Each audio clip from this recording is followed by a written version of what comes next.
Hello সবাইকে স্বাগতম জানাচ্ছি আমার চ্যানেলের পক্ষ থেকে। আমি মিঠুন সরকার। সো আজকের ভিডিওতে আমি দেখাবো কিভাবে পিএইচপির ভেরিয়েবল ডিক্লেয়ার করতে হয়। সো চলুন প্রথমে আমি আমার জ্যাম্প সফটওয়্যারটা ওপেন করি এবং ওপেন করে আমি অ্যাপাচি এবং মাইস্কুয়েল যে এটা আছে ওইটা আমি স্টার্ট করে দিই। যাওয়ার পর এই যে এক্সপ্লোরে যাওয়ার পর htdocs-এর ভিতরে আমি একটা ফোল্ডার ক্রিয়েট করি, নিউ অ্যান্ড ফোল্ডার লিখে দিই পিএইচপি ক্লাস নামে আমি একটা ফোল্ডার ক্রিয়েট করলাম। ফোল্ডার ক্রিয়েট করার পরে এর ভিতর পিএইচপি ক্লাস, আচ্ছা এটা আমি রিমুভ করে দিই, ডিলিট করে দিই। দেওয়ার পর এখানে আমি একটা ফোল্ডার নিই এবং জায়গায় আমি লিখি যে ভেরিয়েবল.php। এখন যদি আমার ইসে যাই local host /php class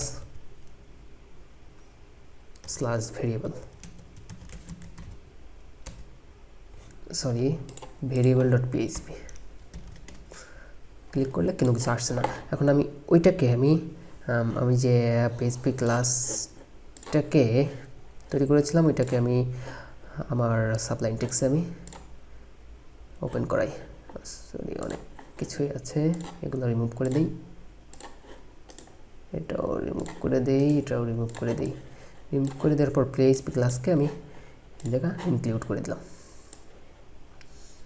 PHP class এর ভিতর আমি পিএইচপির যে কোডগুলো আছে সেই কোডগুলো আমি লিখব, পিএইচপির যে লাইব্রেরি ফাংশনগুলো আছে।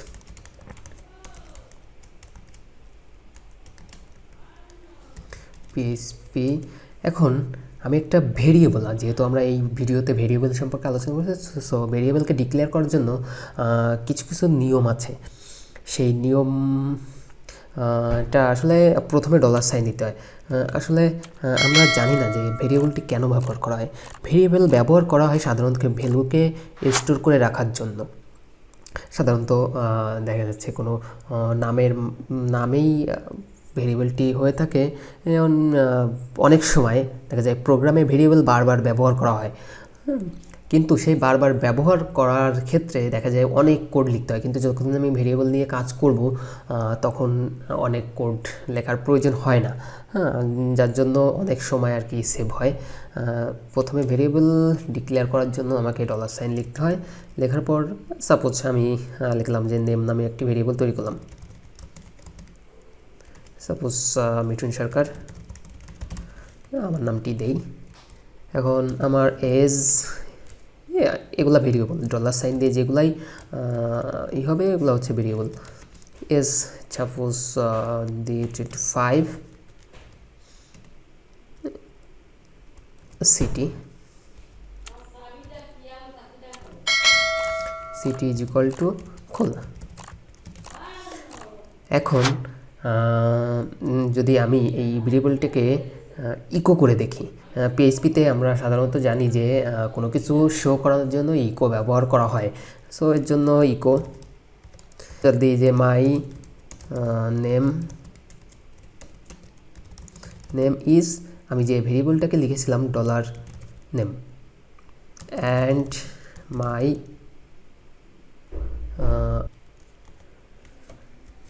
আচ্ছা আমি একটু চেক করে আসি। আচ্ছা my name is Mithun Sarkar, ঠিক আছে সমস্যা নাই। অ্যান্ড মাই এজ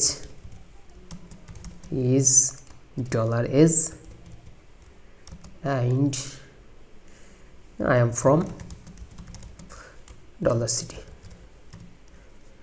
সো এখন যদি আমি এই পেজটাকে, এই যে যেহেতু ভেরিয়েবল.php যে পেজটা আছে এই পেজটাকে যদি আমি রিফ্রেশ করি দেখতে পারবেন যে I am মিঠুন সরকার। এই জায়গায় কিন্তু আমি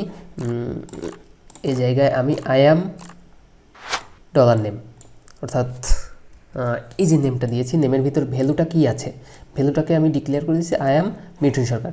এই জায়গায় আপনি দেখতে পাচ্ছেন যে my name is Mithun Sarkar.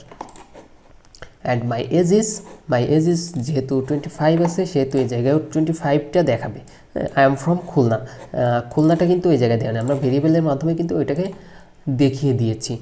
So এমনভাবেই সাধারণত পিএইচপির ভেরিয়েবলকে ডিক্লেয়ার করা হয়।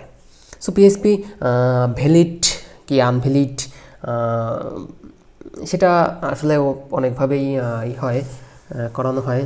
আর আসলে পিএইচপি ডিক্লেয়ার কিভাবে করতে হয়, অর্থাৎ পিএইচপি যে মানে ভ্যালিড কি না, অর্থাৎ পিএইচপি যে এটা ভ্যালিড আনভ্যালিড এর কিছু একটা বিষয় আছে।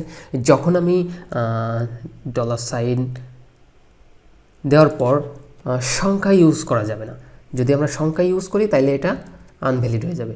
এই জায়গা সিনট্যাক্স এরর দেখাচ্ছে। এর আগে কখনোই সংখ্যা ইউজ করা যাবে না, হাইপেনও ইউজ করা যাবে না। হাইপেনও ইউজ করলে আনভ্যালিড দেখাবে।